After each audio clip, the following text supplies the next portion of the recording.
Alors, bonsoir à tous. Je voudrais apporter une clarification par rapport à l'atelier sur euh, la nouvelle sur la déportation qu'a fait M. Tom Homan, le nouveau patron du département de l'immigration de Trump. C'est le programme phare de Donald Trump lors de sa campagne. Il a promis une déportation massive dès le premier jour de son pouvoir.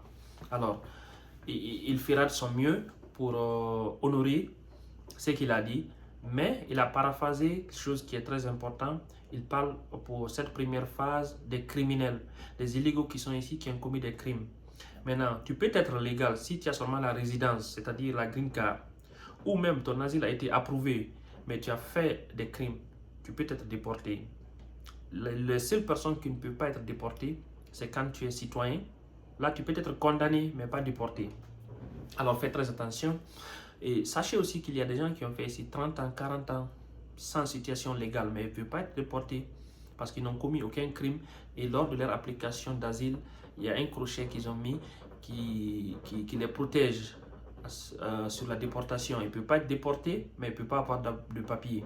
Alors, faites très attention sur ce que vous pourriez faire parce que l'administration pourrait redéfinir ce qu'ils peuvent appeler comme crime. Un petit truc pourrait être redéfini comme un crime pour augmenter le nombre de personnes à déporter. Ça, c'est la première phase. Maintenant, ceux qui sont dans des shelters et qui posent des questions, vous n'avez rien à craindre.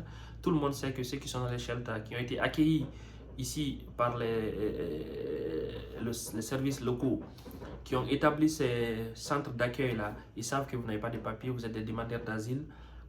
Il y a des lois qui vous protègent, vous êtes comme sous protectorat, on ne pourra jamais aller vous prendre là-bas pour vous déporter. Restez tranquille, régularisez vos situations avant de chercher à vous déplacer, à moins que le shelter ferme. S'il ferme, il n'y a pas de choix, mais s'il est ouvert et que vous n'avez pas d'autre choix, vous pouvez rester jusqu'à ce que vous avez une situation normale. Alors, si vous êtes au shelter, les centres d'accueil, si vous êtes à l'école, si vous êtes dans un hôpital, si vous êtes dans des lieux de culte, la mosquée ou l'église, dans ces centres-là, il y a des lois qui protègent les gens qui y sont. Vous ne pouvez pas être arrêté dedans. Maintenant, le seul problème que j'ai vu, c'est Tom Homan, quand il a fait une interview 2 jours passés, où on l'a demandé par rapport à l'arrestation des criminels illégaux qui sont aux États-Unis. Et le journaliste, je crois, la journaliste l'avait demandé s'il partait à arrêter des gens dans une famille. On partait arrêter un criminel dans une famille, qu'on trouve d'autres illégaux là-bas, quel sera le sort de ces autres illégaux là? Et il a dit ça va être collateral arrest, c'est-à-dire ils vont les arrêter, mais leur sort va différer parce que quand tu as commis un crime, tu n'as plus de requête à faire, tu dois être déporté directement. Alors, tu vas être sur la liste d'attente des personnes à déporter ou tu dois être directement déporté. Mais si on t'attrape juste comme ça, on peut te mettre dans un centre d'ICI en attendant ton jugement. C'est coûteux pour le gouvernement, ils ne veulent pas le faire comme ça. Ils veulent que vous travaillez jusqu'à ce que votre jugement arrive. C'est coûteux pour qu'ils vous nourrissent 3 fois par jour, vous logent et tout.